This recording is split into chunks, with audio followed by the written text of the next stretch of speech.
గుంటూరు చందన brothers వార్షికోత్సవ వేడుకలు December 1 నుండి 1000 రూపాయల కొనుగోలుపై స్పాట్ గిఫ్ట్, అన్ని రకాల వస్త్రాలపై అప్ టు 70% ఆఫ్, 1+1, 1+2 కాంబో ఆఫర్లు. సూరత్ శారీస్ 499, 799, 999 రూపాయలు 1+1 ఆఫర్. పట్టు శారీస్ పై up to 70% off, work saris పై up to 40% off, handloom saris పై up to 40% off, men's casual shirts పై అప్ టు 50% ఆఫ్, జీన్స్ 1499, 1299, 999 రూపాయలు 1+1 ఆఫర్. కుర్తీస్ 499, 699, 999 రూపాయలు 1+1 ఆఫర్. 3 పీసెస్ సెట్స్ 1499, 1199, 999 రూపాయలు 1+1 ఆఫర్. ప్లాజోస్ పై 1+1 ఆఫర్. కిడ్స్ వేర్ లో ఫ్రాక్స్ పై, చిల్డ్రన్స్ చుడీదార్స్ పై up to 70% off. Boys shirts 999 రూపాయలకే 1+3 ఆఫర్. బాయ్స్ జీన్స్ 999 రూపాయలు 1+2 ఆఫర్. ఫుట్ వేర్ పై up to 50% off. 1 gram jewellery పై అప్ టు 50% ఆఫ్. విచ్చేయండి చందన బ్రదర్స్, జిల్లా టవర్ సెంటర్, గుంటూరు.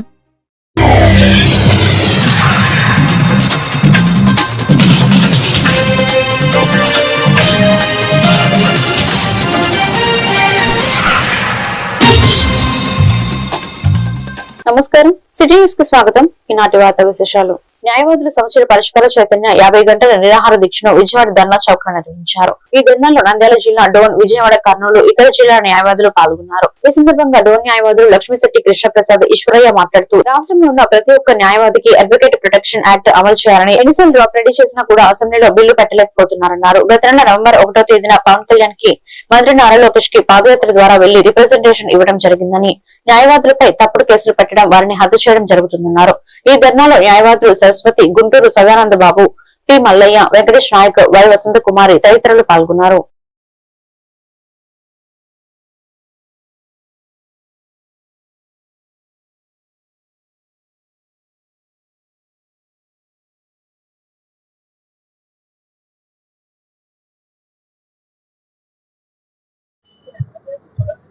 సార్ అందరికీ నమస్కారం సార్. నా పేరు లక్ష్మీశెట్టి కృష్ణప్రసాద్, నేను నంద్యాల జిల్లా డోన్ న్యాయవాదిని. అలాగే నాతో పాటు ఇక్కడికి వచ్చినటువంటి నా సహన్యాయవాది ఈశ్వరయ్య గారు, డోన్ న్యాయవాది. అలాగే ఇక్కడికి వచ్చేసినటువంటి నంద్యాల నుంచి వచ్చినటువంటి ఆంజనేయులు గారు, విజయవాడ నుంచి వచ్చినటువంటి న్యాయవాదులు, గిద్దలూరు నుంచి, తర్వాత మార్కాపురం నుంచి, తాడిపత్రి నుంచి, తర్వాత కర్నూలు నుంచి, నంద్యాల నుంచి, అనేక వారి నుంచి కూడా, తిరుపతి నుంచి, విజయవాడ నుంచి కూడా రావడం జరిగింది, హైకోర్టు నుంచి కూడా రావడం జరిగింది. ఈ రోజు ఇక్కడ మరి మేము ఈ రోజు చేస్తున్నటువంటి దీక్ష యొక్క ముఖ్య ఉద్దేశం ఏమంటే, మేము ఈ రాష్ట్రంలో న్యాయవాది వృత్తిలో ఉన్నటువంటి ప్రతి ఒక్క న్యాయవాదికి కూడా ఈ ప్రభుత్వం తక్షణము అడ్వకేట్ ప్రొటెక్షన్ యాక్ట్ ను ఏర్పాటు చేయాలా అని చెప్పేసి మేము ఎన్నిసార్లు డ్రాఫ్ట్ రెడీ చేసి ఇవ్వడం జరిగింది. అయితే ఈ డ్రాఫ్ట్ ను వాళ్ళు బిల్లు పెట్టే అసెంబ్లీలో దీన్ని చట్టంగా రూపొందించలేకపోతున్నారు. మరి వీళ్ళ యొక్క నిర్లక్ష్యానికి నిరసనగా మేము ఆల్రెడీ నవంబర్ 1వ తేదీ నుంచి మేము డోన్ నుంచి డిప్యూటీ సీఎం అలాగే లోకేష్ బాబు గారి ఆఫీస్ దగ్గరికి వెళ్ళి పాదయాత్రగా వెళ్ళి లోకేష్ బాబు గారికి ఒక రిప్రజెంటేషన్ కూడా ఇవ్వడం జరిగింది. ఈ రాష్ట్రంలో తక్షణం అడ్వకేట్స్ లకు ప్రొటెక్షన్ యాక్ట్ ఏర్పాటు చేయాలని చెప్పేసి, అలాగే ఈ ఉద్యమం మరి వారు పొలిటికల్ లీడర్లు వాళ్ళకి ఎప్పుడు పనులు ఉంటాయి కాబట్టి మరి న్యాయవాదులను ఈ రోజు అనేక మంది పోలీసులు అనేక స్టేషన్లలో చంపడము, పోలీస్ స్టేషన్లోనే అలాగే అనేక విధాలుగా దాడులు చేయడము, తప్పుడు కేసులు పెట్టడము, వాళ్ళ కుటుంబ సభ్యులను కూడా అనేక రకాలుగా శారీరకంగా, మానసికంగా, ఆర్థికంగా హింసించడమే కాకుండా అడ్వకేట్ ప్రొటెక్షన్ ని, అడ్వకేట్ యొక్క వృత్తిని ఈ రోజు కనుమరుగు చేయాలని చెప్పేసి పోలీస్ వ్యవస్థ పనిచేయడంతో మేము దీనికి పర్మనెంట్ గా ఒక పులి స్టాప్ పెట్టాలని చెప్పేసి మరి గత నెలలో 14 రోజులు మేము పాదయాత్ర కూడా చేయడం జరిగింది, దాదాపు డోర్ నుంచి విజయవాడ వరకు కూడా. అంతేకాకుండా ఈ ఉద్యమాన్ని నిరంతరం కొనసాగించాలి, మా హక్కుని సాధించుకోవడానికి అని చెప్పేసి మేము ఈ రోజు ఈ దీక్షా శిబిరాన్ని ఇక్కడ ప్రారంభించడం జరిగింది. ఈ రోజు మా సహన్యాయవాదులు, ఈవేళ భారత నుంచి వచ్చినటువంటి న్యాయవాదులు అందరూ కూడా ఈ సంఘానికి, ఈ ఉద్యమానికి మద్దతు తెలుపుతూ, అలాగే విజయవాడ నుంచి వచ్చినటువంటి అనేక మంది సీనియర్ న్యాయవాదులు కూడా ఈ ఉద్యమానికి మద్దతు తెలుపుతారు. కనుక మేము ఈ ప్రభుత్వానికి రిక్వెస్ట్ చేసుకుంటున్నాము, అయ్యా మీరు తక్షణము మేము చేసినటువంటి ఈ న్యాయమైనటువంటి చట్టం మా కోసం ఏర్పాటు చేయవలసిందిగా మేము రిక్వెస్ట్ చేసుకుంటున్నాము. అలాగే ప్రభుత్వం చేయాలని చెప్పేసి ఒక రిక్వెస్ట్ చేస్తూనే మరొక రిక్వెస్ట్ ఏమంటే, ఈ రాష్ట్రంలో ఉన్నటువంటి న్యాయవాదులందరికీ కూడా మనం కనుక ఒక 100 మంది సార్ వచ్చి ధర్నా చౌకులు కానీ ఇంకో చోట కానీ ఒక్కసారి. కృష్ణా జిల్లా గుడివాడ పట్టణ సుందరీకరణ అభివృద్ధి పనులు అధికారులతో కలిసి ఎమ్మెల్యే రాము పరిశీలించారు. నిర్ణీత సమయం కల్లా పనులు పూర్తి చేయాలని, పట్టణ సుందరీకరణలో అనేక ప్రాంతాల్లో బ్యూటిఫికేషన్ పనులు చేపట్టినట్లు, నెహ్రూ చౌక్, రాజు బాపయ్య చౌక్ తో పాటుగా ప్రధాన కూడలను అభివృద్ధి చేస్తున్నామన్నారు. అశుభ్ర వాతావరణంతో ఉండే ఏజీకే పాఠశాల వద్ద I love Gudivada name board మరియు గ్రీనరీ ఏర్పాటు చేస్తున్నామన్నారు. ఈ కార్యక్రమంలో municipal commissioner S Manohar, MA Prasad, municipal అధికారులు పాల్గొన్నారు.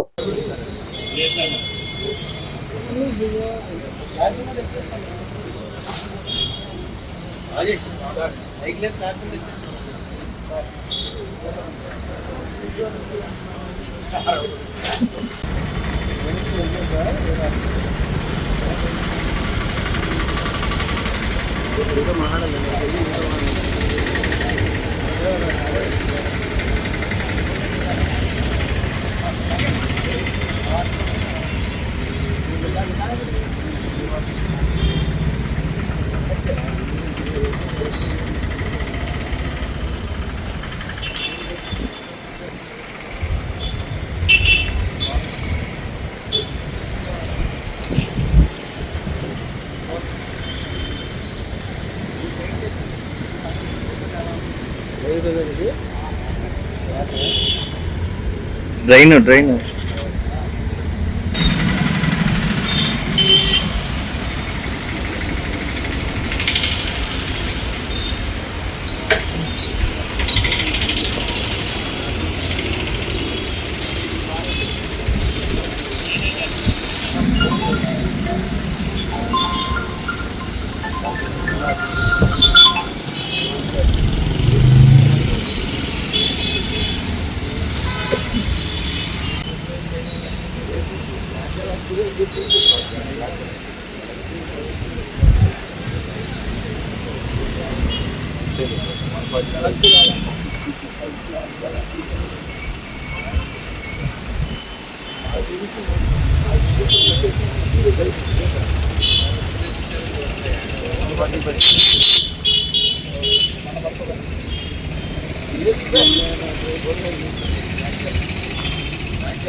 కృష్ణా జిల్లా గుడ్లవెల్లేరు మండలం కవతవరం రైల్వే స్టేషన్ వద్ద గంజాయి సేవిస్తున్న 9 మంది యువకులను అరెస్ట్ చేసిన గుడ్లవెల్లేరు పోలీసులు. ఈ సందర్భంగా Gudivada rural CI SLR Someswara Rao మాట్లాడుతూ గుడ్లవెల్లేరు ఎస్ఐకి వచ్చిన ఖచ్చితమైన సమాచారంతో కవతవరం రైల్వే స్టేషన్ వద్ద గంజాయి చేస్తున్న 9 మంది యువకులను రెవెన్యూ సిబ్బందితో కలిసి దాడి చేసి అరెస్ట్ చేసినట్లు తెలిపారు. రాహుల్ అనే వ్యక్తి వద్ద వీరు గంజాయిని కొనుగోలు చేస్తున్నట్లు సమాచారం ఉందని, దానిపై కూడా ఒక టీంను ఏర్పాటు చేసి విచారణ చేస్తున్నామని, నిందితుల వద్ద 3 కేజీల గంజాయి, 9 సెల్ ఫోన్ స్వాధీనం చేసుకున్నట్లు తెలిపారు.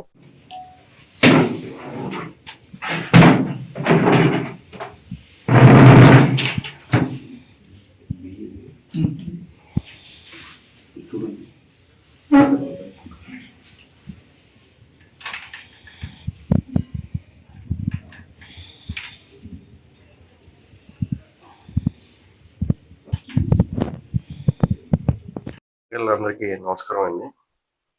నా పేరు ఎస్ఎల్ఆర్ సోమేశ్వర, గుడివాడ రూరల్ సీఏని. శ్రీ కృష్ణా జిల్లా SP sir B Vidyasagar Naidu గారి ఆదేశం మేరకు, అలాగే గుడివాడ డిఎస్పీ గారు ధీరజ్ నీలి గారి పర్యవేక్షణలో ఈ జిల్లాలో గంజాయి మీద ఎక్కువ పట్టుకోవడం మీద ఎక్కువ దృష్టి పెట్టడం జరిగింది. దానిలో భాగంగా ఈరోజు కౌతవరం రైల్వే స్టేషన్ దగ్గర కొంతమంది ఈ గంజాయి తాగుతున్నారని ఇన్ఫర్మేషన్ వచ్చేటప్పటికి, మా ఎస్ఐ గారికి ఇన్ఫర్మేషన్ వచ్చేటప్పటికి గుడ్లవల్లేరు ఎస్ఐ గారు రెవెన్యూ సిబ్బందితో అక్కడికి వెళ్ళి వాళ్ళని క్యాచ్ చేయడం జరిగింది. అక్కడ 3.1 kgs గంజాయి సీజ్ చేయడం జరిగింది.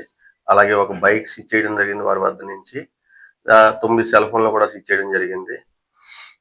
ఈ గంజాయి ఎక్కడి నుంచి, సీలేరు ప్రాంతంలో నుంచి ఈ గంజాయి తీసుకొస్తున్నట్టు వీళ్ళు కన్ఫెషన్ లో చెప్పారండి. అదే తెచ్చుకుని ఇక్కడ పంచుకుంటున్నట్టు వీళ్ళు మనకి చెప్పడం జరిగింది.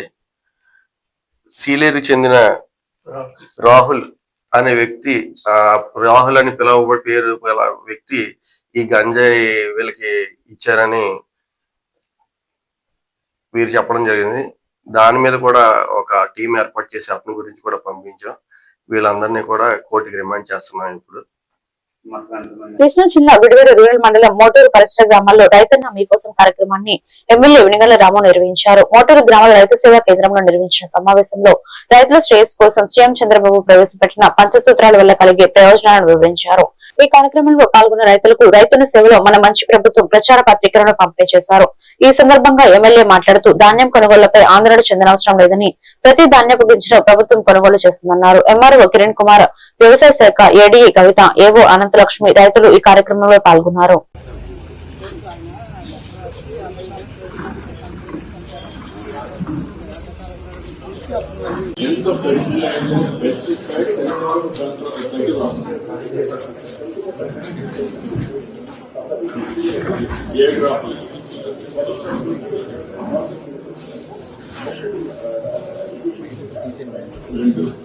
నేచురల్ ఫార్మింగ్ లో వచ్చింది కూడా ఫార్మర్స్ ఉన్నారు, ఆ డేటా అంతా తీసుకుని అలాగే హార్టికల్చర్ ఫార్మర్స్ ఏంటి, ఎక్స్టెన్స్ ఎంత అనేది మొత్తం అంతా సార్ కొయ్యాలనుకుంటే రైట్ కన్నాము అవి పోతే మాకేమీ రావు, దాన్ని మీరు పోసుకోవడమా నాకు విత్తనాలు చల్లుకోవడమా లేకపోతే నాకేమో పరిష్కారం చెప్పండి అలా అంటున్నారు. తుఫాను రాసుకున్నారు కదా, డబ్బులు పడతాయి కదా, అవి నువ్వు తీసుకో, ఇవి పోసుకో, కట్టారు కట్టుకో అంటున్నారు. ముగ్గురు కావాలంటారు, మరి ముగ్గురు వద్దంటారు. ఒక్కోసారి ప్రతి దానిలో ఎలాగైనా వస్తుంది. మీరు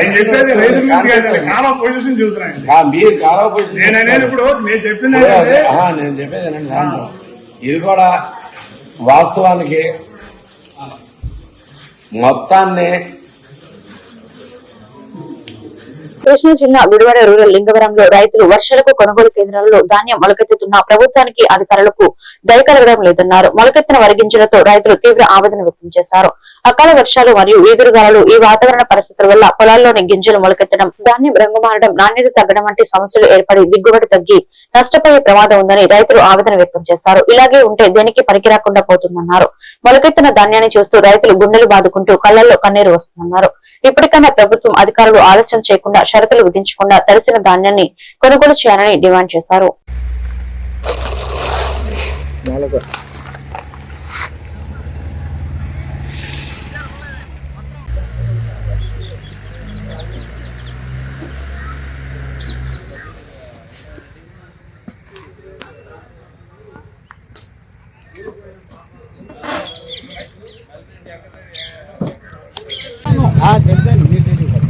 అదండి 15 రోజులు కాట ఎత్తి ఈ రకంగా అయిపోయినట్టు ఒకటి కాదు రెండు కాదు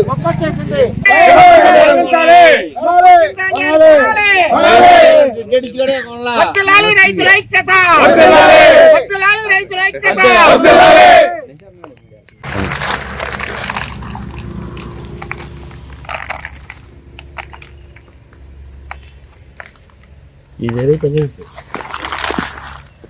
పని ఉంటే బయట ఉంటే ఏమో. నా పేరు మెరుగుమాల రాజేష్ అండి. నేను 46 వ్యవసాయం చేస్తాను. నేను ఒడ్డు కోసిన 15 రోజులు అయింది. షెడ్యూల్ ఇచ్చి కాడ నా సంచులు ఎత్తమని చెప్పి లారీలు వస్తున్నాయని చెప్పాక కాడ నా దాన్ని వెళ్ళకుండా వచ్చిన లారీలన్నీ బయట వాళ్ళకి నచ్చిన దాన్ని మొత్తం ఎత్తుకుని నా సరుకు మొత్తం ఆపేశారు. 15 రోజులని ఏంటంటే ఇదిగో వస్తుంది అదిగో వస్తుంది అంటున్నారు. లారీ రావట్లే, నా దాని అట్లా అయిపోయినాయి. బాగున్నప్పుడేమో ఎత్తమని చెప్పి ఇప్పుడేమో దాన్ని బాగోలేదని చెప్పి నాకు వద్దని చెప్పి ఎవరికాళ్ళు వదిలేసి వెళ్ళిపోతున్నారు.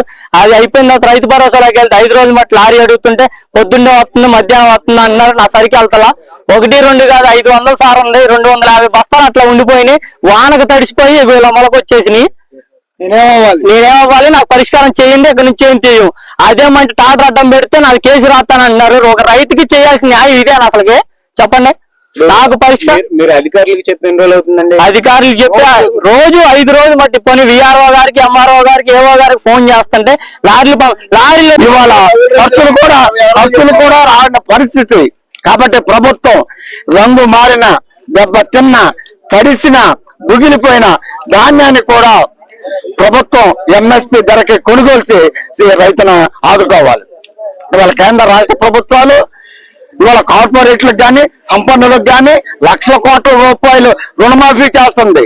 ఇవాళ దేశానికి కూడిపెట్టి రైతులు కానీ, కౌలు రైతులు కానీ సర్వస్వం వాళ్ళు ప్రాణాలు సైతం ఉండి ఇవాళ ఆహార పంటల్ని పండిస్తుంటే ఈ ప్రకృతి వైపరీత్యాలకి ఇలా ధ్వంసం అయిపోతుంటే ఏం చేయాలి ఈ రైతుని?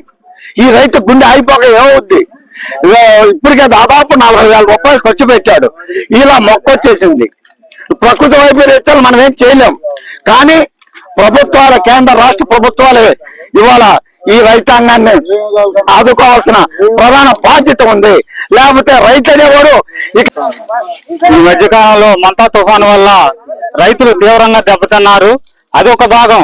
తర్వాత ఏదో నానా అవస్థలు పడి హార్వెస్టర్ తో కోయించి రాసుల మీద ఆరబెట్టుకుని సంచులు అందక ట్రావెల్ ఛార్జెస్ తో ఈ రకంగా రోడ్ల మీద అగచాట్లు పడుతుంటే ధాన్యం కొనే దిక్కు లేక ఈ రకంగా మొలకెత్తిన ధాన్యాన్ని ప్రభుత్వం ఈ రకంగా గుడ్డితనంగా చూస్తుందంటే దీనికంటే ఆశ్చర్యపదమైన విషయం ఏది లేదు.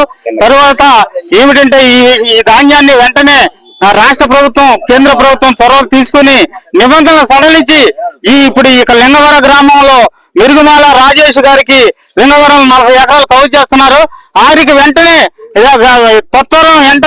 నిబంధనలు సడలించి ఈ ధాన్యాన్ని అన్ని ట్రాన్స్పోర్ట్ చేయవలసిందిగా మేము రైతు సంఘం తరఫున విజ్ఞప్తి చేస్తున్నాం. అలాగే మిగిలిన ఈ లింగవరం గ్రామ రైతులు కూడా అందరికీ కూడా. కృష్ణా జిల్లా గుడ్లవెల్లూరు మండలం భీమవరం గ్రామాన్ని సందర్శించిన YSR Congress party Christian minority మాజీ స్టేట్ ఉపాధ్యక్షులు జాన్ బెనెలింగం అక్కడి రైతుల సమస్యలను ప్రత్యక్షంగా పరిశీలించారు. ధాన్యం మొలకు వచ్చి కొనుగోలు లేక ఇబ్బందులు పడుతున్న రైతుల పరిస్థితిని పరిశీలించారు. తాడంకి మహాలక్ష్మయ్య, పరస వెంకటేశ్వరరావు పలువురు రైతులు ఆయనకు వివరించారు. జాన్ బెనెలింగం మాట్లాడుతూ రైతే రాజు అని చెప్పుకుంటూ ఫోటోలకు పోజులు కొడుతూ గొప్ప గొప్ప ప్రసంగాలతో ప్రచారం చేసుకునే నాయకులు ఈ క్లిష్ట సమయంలో రైతుల పక్షంలో నిలబడలేకపోయారన్నారు. రైతుల వేదన అర్థం చేసుకుని వారి సమస్యలకు పరిష్కరించి మొలక వచ్చిన ధాన్యం కూడా నష్టపోకుండా ప్రభుత్వమే కొనుగోలు చేసేలా చర్యలు తీసుకోవాలని ఆయన కోరారు. ఏంటి ప్రభుత్వం ఏమంటుంది? ఏంటి పరిస్థితులు? ఒంటి అయితే చాలా అన్నారు. ఇప్పుడు తోలుకుంటా దారికోలు తోలుకుంటా మిల్లు అన్నారు. ఏమంటే మేము ఎక్కడ వేసుకోమొద్దు అంటున్నారు. రోడ్డు మీద వేసాం కోసం రోడ్డు మీద వేసాం. అయ్యా మా అవసరం వచ్చేస్తున్నాయి. ఏం చేసుకోండి వాటిని? మా పరిస్థితి ఏంటి? మా బాధ ఏంటి? దీని మీద మరి రైతులందరూ కలిసి ఏమైనా ప్రభుత్వం మీద ఒత్తిడి తీసుకొచ్చి ఈ వడ్లు కొనుక్కునే పరిస్థితిని తీసుకొస్తున్నారా? తీసుకొస్తానికి ఎవరో కాదే వీటిని అడబెట్టుకుంటాం పోసుకుంటాం సరిపోతుంది. మాకు ఎవరు పట్టించుకుంటారు? రైతు ఎవరు పట్టించుకుంటారు?